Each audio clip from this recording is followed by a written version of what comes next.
दोस्तों, हनुमान जी जिन्हें भक्तों द्वारा सबसे प्रिय और पूजनीय माना जाता है कि हनुमान जी हर साल अपने भक्तों की रक्षा जरूर करते हैं।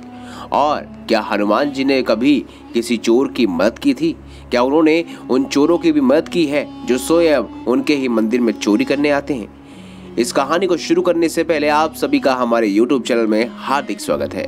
जय श्री राम। दोस्तों, क्या आपने कोई ऐसी सच्ची घटना सुनी है जिसमें स्वयं भगवान श्री बजरंगबली ने अपने मंदिर के चोरों को साक्षात दर्शन दिए हो?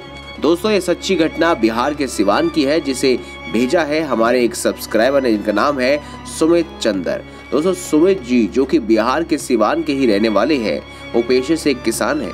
वे भगवान श्री बजरंगबली के बहुत बड़े परम भक्त हैं और उनके गांव के बीचों बीच हनुमान जी का एक बहुत ही प्राचीन और भव्य मंदिर स्थित है, जिसकी बहुत से ज्यादा मान्यता है।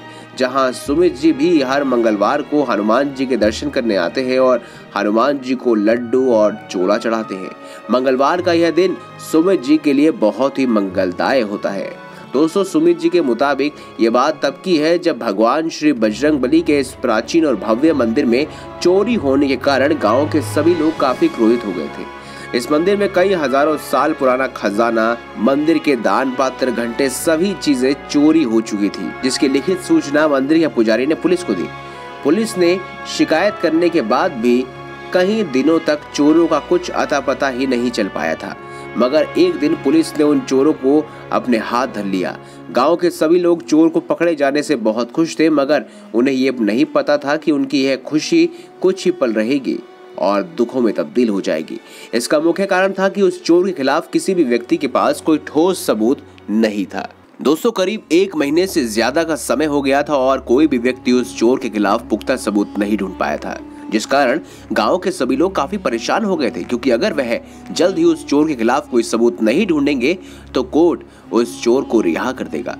कोर्ट की सुनवाई 2 दिन के बाद ही थी, जिस कारण गांव के लोगों की चिंता और ज्यादा बढ़ गई थी। 2 दिन के बाद जब उस चोर को कोर्ट में पेश किया गया, तब तक भी गांव के लोगों के पास उस चोर के खिलाफ कोई सबूत इकट्ठा नहीं हो पाए थे, जिस कारण कोर्ट के मुख्य जज ने उस चोर के खिलाफ पर्याप्त सबूत न मिलने के कारण उसे रिहा करने का ऐलान कर दिया, जिसे गांव के सभी लोग बहुत ही ज्यादा दुखी होने लगे। उन्हें बहुत ही लज्जित महसूस होने लगा। अब उनके पास कोई और तरीका भी नहीं था जिससे वह उस चोर की चोरी को साबित कर सके। गांव के सभी लोगों ने मिलकर भगवान श्री बजरंगबली को मन ही मन याद कर उनकी रक्षा करने की विनती की।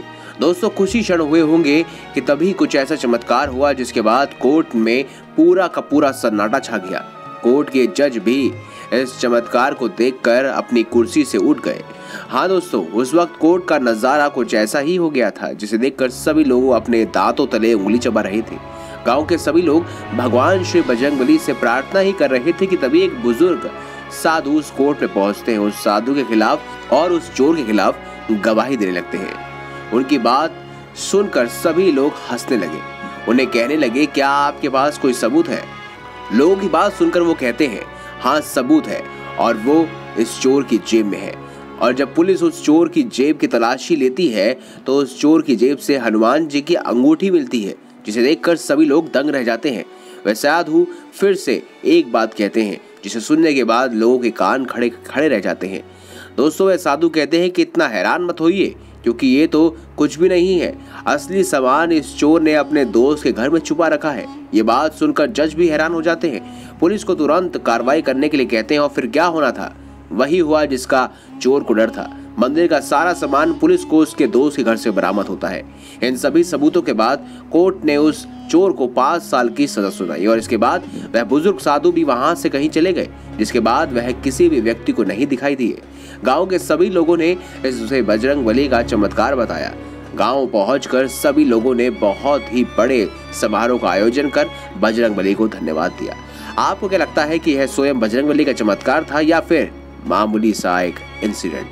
आप हमें कमेंट बॉक्स में जरूर बताएं। वीडियो अच्छी लगी तो लाइक करें, चैनल को सब्सक्राइब करें और ज्यादा से ज्यादा शेयर अवश्य करें। मिलेंगे अगली बार एक नई खास वीडियो के साथ, तब तक के लिए बहुत बहुत धन्यवाद।